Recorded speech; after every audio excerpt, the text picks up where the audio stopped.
আজি আকৌ আপোনালোকৰ লগত মই অন্য এটা খবৰ লৈ আহিছো বিশেষকৈ আজিৰ খবৰটো হৈছে আমাৰ টিউটৰ ছাৰ বাইদেউসকলৰ এটা গুৰুত্বপূৰ্ণ খবৰ আপোনালোকৰ লৈ আহিছো যিহেতু টিউটৰ ছাৰ বাইদেউসকলৰ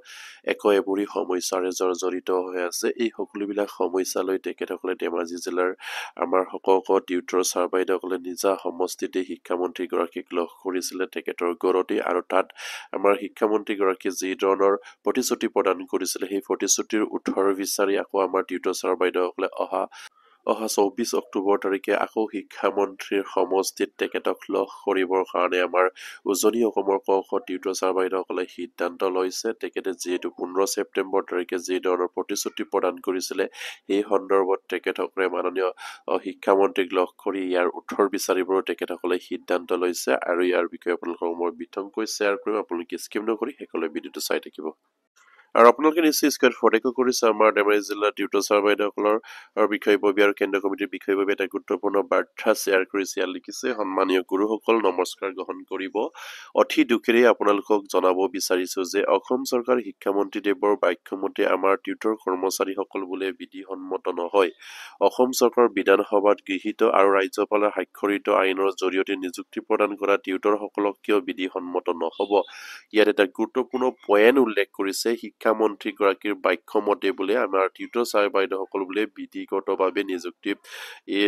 আন্দাৰত নপৰে বুলি তেখেতসকলে উল্লেখ কৰিছে কিন্তু এই বিধিসন্মত নোহোৱাকৈ নিযুক্তি হোৱা সেই টিউটৰ ছাৰ বাইদেউসকলৰ যিখন আইন 2017 চনৰ যিকোনো প্ৰাধিকৰণ আইন সেইখন আইনখন আপোনাৰ বিধানসভাত আপোনাৰ 126 গৰাকী বিধায়কে আপোনাৰ স্বাক্ষৰিত কৰাৰ পাছত সেইখিনি পাছ হয় আৰু ইয়াৰ পাছত ৰাজ্যপালৰ চহী হোৱাৰ পাছত সেইখিনি এপ্ৰুভ হয় আৰু সেইখিনি এই ধৰণৰ আইনখন বনাই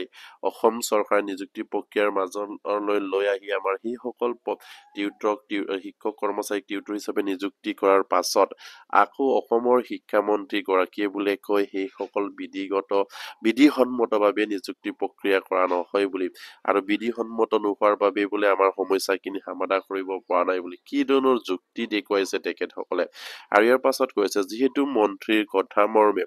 প্ৰশাস যে বিধিসন্মত নোহোৱা হেতুকে টিউটৰসকলৰ বেতন বৃদ্ধি কৰিব পৰা নাই আকৌ তেখেতসকলে এটা নতুন সূত্ৰ আৱিষ্কাৰ কৰিছে আমাৰ টিউটৰ ছাৰ বাইদেউসকলক বিধিসন্মতভাৱে নিযুক্তি নোহোৱাৰ বাবে বোলে আমাৰ টিউটৰসকলৰ বেতন বৃদ্ধি কৰিব পৰা নাই কি ধৰণৰ তেখেতসকলে মন্তব্য কৰিব পাৰে কি ধৰণে তেখেতসকলে প্ৰতিশ্ৰুতিৰ ওপৰত প্ৰতিশ্ৰুতি প্ৰদান কৰি তেখেতসকলে অন্য সূত্ৰ প্ৰয়োগ কৰি আকৌ সেই সূত্ৰৰ জৰিয়তে তেখেতসকলে সেইসকল কৰ্মচাৰীৰ সমস্যাখিনি গাপ দি ৰাখিব বিচাৰে কি ধৰণৰ লেভেলৰ তেখেতে প্ৰতিশ্ৰুতি দিয়ে নিশ্চয়কৈ আপোনালোকে এইটো বুজিবলৈ বাকী নাই ইয়াৰ পাছতেই কৈছে এই সূত্ৰে যি বুজিছো এইবাৰ সকলো ঠগবাজি খাজি কিছু সিদ্ধান্ত গ্ৰহণ কৰিবলৈ স্থিৰ কৰি আপোনালোকৰ জ্ঞাতাৰ্থে জাননী প্ৰদানৰ ব্যৱস্থা কৰা হৈছে আপোনালোকৰ মতামতো পৰামৰ্শ বিচৰা হৈছে যোৱা 15 ছেপ্টেম্বৰ 25 নিজা সমষ্টিৰ প্ৰায় 200 জন টিউটৰ শিক্ষামন্ত্ৰী দেৱক যি প্ৰতিশ্ৰুতি প্ৰদান কৰিছিল সেই প্ৰতিশ্ৰুতিৰ ঠিলমানো জিলিঙনি দেখা নগল এই পৰিপ্ৰেক্ষিতত অহা 24 অক্টোবৰ শুক্ৰবাৰে দিনৰ 2 বজাত তেখেতৰ গৃহত উজনি অসমৰ সমূহ টিউটৰ পুনৰ এক গুজৰণি তথা 15 ছেপ্টেম্বৰত মন্ত্ৰীৰ প্ৰতিশ্ৰুতিৰ প্ৰতিক্ৰিয়া জানিব বিচৰা হ'ব ইয়াত উল্লেখ কৰিছে যিহেতু 15 ছেপ্টেম্বৰ তাৰিখে ধেমাজি জিলাৰ ক টিউটৰ ছাৰ বাইদেউসকলে তেখেতসকলক লগ কৰিছিলে লগ কৰাৰ পাছত তেখেতসকলে কৈছিলে শিক্ষামন্ত্ৰীগৰাকী আপোনালোকৰ সমস্যাখিনি সমাধান কৰা হ'ব যিমান পাৰে আপোনালোকৰ সমস্যাবিলাক সমাধান কৰাৰ চেষ্টা কৰিব বুলি ধেমাজি জিলাৰ টিউটৰ ছাৰ বাইদেউসকলক প্ৰতিশ্ৰুতি প্ৰদান কৰিছিলে সেই প্ৰতিশ্ৰুতিৰ উত্তৰ বিচাৰি অহা 24 অক্টোবৰ শুক্ৰবাৰে দিনৰ 2 বজাত তেখেতৰ গৃহত লগ কৰিবৰ কাৰণে আমাৰ আকৌ ধেমাজি জিলাৰ টিউটৰ ছাৰ বাইদেউসকলে সিদ্ধান্ত লৈছে আৰু সেই লগ কৰাৰ উদ্দেশ্যটো হৈছে 15 ছেপ্টেম্বৰ তাৰিখে তেখেতৰ সকলে যে আমাৰ সেই টিউটৰ ছাৰ বাইদেউসকলক প্ৰতিশ্ৰুতি প্ৰদান কৰিছিলে ইয়াৰ উত্তৰ বিচাৰি তেখেতসকলে আকৌ 24 অক্টোবৰ তেখেতৰ ঘৰত লগ কৰিবলৈ সিদ্ধান্ত লৈছে আৰু সেই সমস্যাৰ আৰু বিষয়ে বৰ্তমান তেখেতসকলে অৱগত হ'ব বিচাৰিছে শিক্ষামন্ত্ৰী গৰাকী কি ধৰণৰ কাম কৰি আছে বা তেখেতসকলে বাৰম্বাৰকৈ নতুন সূত্ৰ প্ৰয়োগ কৰি টিউটৰ ছাৰ বাইদেউসকলক বঞ্চিত কৰিবলৈ যিটো ৰণকৌশল সৃষ্টি কৰিছে তাত আমাৰ টিউটৰ ছাৰ বাইদেউসকলে সন্তুষ্ট ল'ব পৰা নাই আৰু তেখেতে যিধৰণে প্ৰতিশ্ৰুতি প্ৰদান কৰে প্ৰতিশ্ৰুতি প্ৰদান কৰাৰ পাছত আকৌ তেখেতসকলে আকৌ তেখেতসকলে এটা সূত্ৰ প্ৰয়োগ কৰি অন্য ধৰণে প্ৰতিশ্ৰুতি প্ৰদান কৰি আহিছে আৰু ইয়াতে অতিষ্ঠ হৈছে আমাৰ টিউটৰ ছাৰ বাইদেউসকলে সেইবাবে তেখেতসকলক আকৌ লগ কৰি তেখেতসকলৰ পৰা 15 ছেপ্টেম্বৰ তাৰিখে যিখিনি সিদ্ধান্ত দিছিলে যিখিনি প্ৰতিশ্ৰুতি প্ৰদান কৰিছিলে সেইখিনি উঠৰ বিচাৰি তেখেতসকলে আকৌ 24 অক্টোবৰ শুক্ৰবাৰ দিনৰ 2 বজাত আকৌ লগ কৰা এটা সিদ্ধান্ত লৈছে গতিকে উজনিৰ সমূহ টিউটৰ পুৰুষ মহিলা উভয়কে ধেমাজিৰ এই শিক্ষা মন্ত্ৰীৰ গৃহত উক্ত দিনৰ 2 বজাত উপস্থিত থাকি বিশেষ কাৰ্যসূচীটো সফল ৰূপায়ণ কৰিবলৈ বিনম্ৰতাৰে আহ্বান জনোৱা হৈছে ইয়াত উল্লেখ কৰিছে সেইবাবে তেখেতসকলে কৈছে উজনি অসমৰ যিমানখিনি টিউটৰ ছাৰ বাইদেউসকল আছে তেখেতসকলক উপস্থিত হৈ ধেমাজিত উপস্থিত হৈ আমাৰ শিক্ষামন্ত্ৰীগৰাকীৰ গৃহত উপস্থিত হৈ 2 বজাত তেখেতসকলক লগ কৰা যিটো সিদ্ধান্ত লৈছে তাত অসহযোগ কৰিবলৈ উজনি অসমৰ সমূহ টিউটৰ ছাৰ বাইদেউসকলক বিনম্ৰভাৱে ধেমাজি জিলাৰ টিউটৰ শিক্ষকসকলৰ বিষয়ববীয়া আৰু কেন্দ্ৰীয় কমিটিৰ বিষয়ববীয়াসকলে আহ্বান জনাইছে আৰু হেকত নিশ্চয় আপোনালোকে স্ক্ৰীন ফটেকো কৰিছে আমাৰ দুষ্মন্ত কুম্বাং ছাৰ আৰু নৱমিলি ছাৰে সেইখিনি অনুৰোধ জনাইছে আৰু প্ৰতিগৰাকী টিউটৰ গুৰুৱে যাতে নেকি অহা 24 অক্টোবৰ তাৰিখে উজনি অসমৰ যিমানখিনি টিউটৰ ছাৰ বাইদেউসকল আছে তেখেতসকলে যেন শিক্ষামন্ত্ৰীক লগ কৰিবলৈ আহে আৰু শিক্ষামন্ত্ৰীৰ পৰা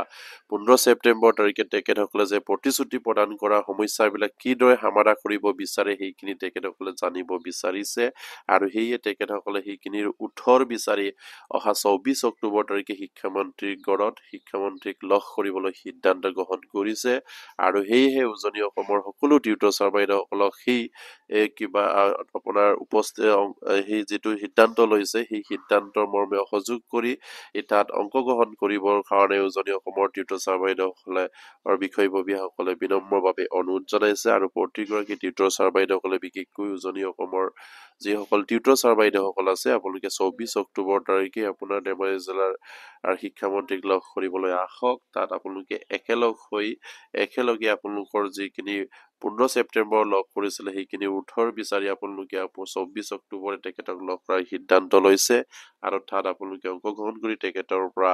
আমাৰ যিটো সমস্যা হৈ আছে সেই সমস্যা কিদৰে তেখেতসকলে সমাধান কৰিব বিচাৰিছে বা 15 ছেপ্টেম্বৰ তাৰিখে দিয়া প্ৰতিশ্ৰুতিবিলাক কিমান আগবাঢ়িছে আৰু সেই অক্টোবৰ মাহত আমাৰ দৰমহা বৃদ্ধিৰ বিষয়টো কি হ'ব এই সকলোবিলাক প্ৰশ্ন উত্তৰ বিচাৰি তেখেতসকলে 24 অক্টোবৰ তাৰিখে আকৌ শিক্ষামন্ত্ৰীক লগ কৰিবলৈ চেষ্টা কৰিছে আৰু তাতেই উজনি অসমৰ টিউটৰ ছাৰ বাইদেউসকলক সহায় সহযোগিতা বা অংশগ্ৰহণ কৰিবৰ কাৰণে আমাৰ টিউটৰ ছাৰ বাইদেউসকলৰ বিষয়ববীয়া বিশেষকৈ ধেমাজি জিলাৰ বিষয়ববীয়া আৰু কেন্দ্ৰীয় কমিটিৰ বিষয়ববীয়াই আপোনালোকক অনুৰোধ জনাইছে আৰু প্ৰতিগৰাকী টিউটৰ গুৰুৱে যাতে নেকি এইখিনি খবৰ পাই আপোনালোকে শ্বেয়াৰ কৰি দিব আৰু বৰ্তমান সময়ত শিক্ষামন্ত্ৰী গৰাকীয়ে য'লৈকে যায় কোনোবা জিলা বা কোনোবা সমষ্টিলৈকে আহে তেনেহলে আপোনালোকে লগ কৰি বাৰম্বাৰকৈ তেখেতক সোধক আপুনি দিয়া প্ৰতিশ্ৰুতিবিলাক কেতিয়া পূৰ্ণ হ'ব আৰু সঁচাকে 1 অক্টোবৰৰ পৰা দৰমহা বৃদ্ধিৰ বিষয়টোৰ অৰ্ডাৰ কিয় এতিয়ালৈকে ওলোৱা নাই সেই সকলোবিলাক উত্তৰ তেখেতৰ পৰা আপোনালোকে বিচাৰক কাৰণ তেখেতসকলে আমাৰ টিউটৰ ছাৰ বাইদেউসকলক যিমানবিলাক প্ৰতিশ্ৰুতি প্ৰদান কৰিছিলে ইয়াৰ উত্তৰ আপোনালোকৰ এতিয়া বিচাৰাৰ সময় আহিছে কাৰণ তেখেতে এতিয়ালৈকে কোনো এখন অৰ্ডাৰ টিউটৰ ছাৰ বাইদেউসকলৰ কাৰণে ভাল খবৰ নিদিলে আৰু সেইবাবে আপোনালোকে ইয়াৰ উত্তৰ বিচাৰিবলৈ চেষ্টা কৰক আৰু অসম চৰকাৰে শেহতীয়াকৈ এটা সিদ্ধান্ত লৈছে সামান্য টিউটৰ ছাৰ বাইদেউসকলক আপগ্ৰেড কৰি তেখেতসকলে ভাবা ল'বলৈ হয়তো আৰম্ভ কৰিছে হয়তো 9000 টিউটৰ ছাৰ বাইদেউসকলৰ মাজত কেৱল 100-200 টিউটৰ ছাৰ বাইদেউসকলক আপগ্ৰেড কৰি অসম চৰকাৰে ভাবা ল'ব বিচাৰিছে ফুলজাৰি মাৰিব বিচাৰিছে আমি টিউটৰ ছাৰ বাইদেউসকলক আপগ্ৰেড কৰিছো কিন্তু 9000 টিউটৰ ছাৰ বাইদেউসকলৰ মাজত কেৱল 100-200 আপগ্ৰেড কৰাটো কিমান যুক্তিসংগত সেইখিনি অসম চৰকাৰ নিশ্চয়কৈ ভাবি চাব লাগে আৰু সেই টিউটৰ ছাৰ বাইদেউসকলক কিদৰে তেখেতসকলৰ লগত আলোচনা কৰিলে কি তেখেতসকলক প্ৰক্ৰিয়াৰে আপগ্ৰেড কৰিব পাৰে সেই প্ৰক্ৰিয়াৰে তেখেতসকলক নিনি তেখেতসকলে খুদ কৌশল ৰচনা কৰি সামান্য টিউটৰ ছাৰ বাইদেউ নগণ্য সংখ্যক টিউটৰ ছাৰ বাইদেউসকলক আপগ্ৰেড কৰি তেখেতসকলে আকৌ ভাও ল'ব বিচাৰিছে কাৰণ সেইখন চৰকাৰেই হৈছে দুবাৰকৈ এপইণ্টমেণ্ট প্ৰদান কৰে এজন মানুহক দুবাৰকৈ এপইণ্টমেণ্ট প্ৰদান নকৰিলে তেখেতসকলৰ সন্তুষ্ট নহয় আৰু সেইবাবে টিউটৰ ছাৰ বাইদেউসকলকো আকৌ আপগ্ৰেডৰ নামত আকৌ এবাৰ এপইণ্টমেণ্ট প্ৰদান কৰিব আকৌ তেখেতসকলৰ এটা সংখ্যা বৃদ্ধি হ'ব আৰু 2021 5 ফেব্ৰুৱাৰী তাৰিখে নিযুক্তি দি সেই টিউটৰ ছাৰ বাইদেউসকলৰ সংখ্যা তাত সোমাই আছে 2021 চনত ইমান হাজাৰ আমি কৰ্মচাৰীক নিযুক্তি প্ৰদান কৰিলো তাত আমাৰ হয়তো হাজাৰ টিউটৰ ছাৰ বাইদেউসকলৰ সংখ্যা সোমাই আছে কিন্তু সেইখিনিৰ উপৰিও আকৌ সেই সকল টিউটৰ ছাৰ বাইদেউসকলক আপগ্ৰেডৰ নামত আকৌ 2025 চনত আকৌ তেখেতসকলে এই সংখ্যাখিনি প্লাছ কৰি আকৌ তেখেতসকলে ক'ব বিচাৰিছে যে আমি লাখ নিবনুৱাক নিযুক্তি প্ৰদান কৰিছো বুলি কিন্তু এটাও সমস্যা তেখেতসকলে সঠিকভাৱে সমাধান নকৰে আৰু সঠিক সিদ্ধান্ত লৈ তেখেতসকলে ডিচিশ্যন নকৰে এইখন চৰকাৰে নিশ্চয়কৈ আৰু বুজিবলৈ বাকী নাই আৰু প্ৰতিগৰাকী টিউটৰ ছাৰ বাইদেউসকলৰ সমস্যাখিনি সমাধান কৰিবই লাগিব অন্যথা টিউটৰ ছাৰ বাইদেউসকলে তীব্ৰভাৱে আন্দোলন কৰি যাব আৰু অহা 24 অক্টোবৰ তাৰিখে 15 ছেপ্টেম্বৰ তাৰিখে দিয়া মাননীয় শিক্ষামন্ত্ৰীৰ প্ৰতিশ্ৰুতিৰ উত্তৰ বিচাৰি 24 অক্টোবৰ তাৰিখে তেখেতৰ নিজা গৃহত তেখেতক লগ কৰিবলৈ আকৌ উজনি অসমৰ টিউটৰ ছাৰ বাইদেউসকলে সিদ্ধান্ত লৈছে তাত উজনি অসমৰ সকলো টিউটৰ ছাৰ বাইদেউসকলক অংশগ্ৰহণ কৰিবৰ কাৰণে বিনম্ৰভাৱে অনুৰোধ জনোৱা হ'ল আৰু প্ৰতিগৰাকী টিউটৰকো যাতে নেকি এইখিনি খবৰ পায় আপোনালোকে শ্বেয়াৰ কৰি দিব আৰু এতিয়ালৈকে যদি আমাৰ চেনেলটো ছাবস্ক্ৰাইব কৰে কাইলৈ ছাবস্ক্ৰাইব কৰিব নমস্কাৰ জয় আই অসম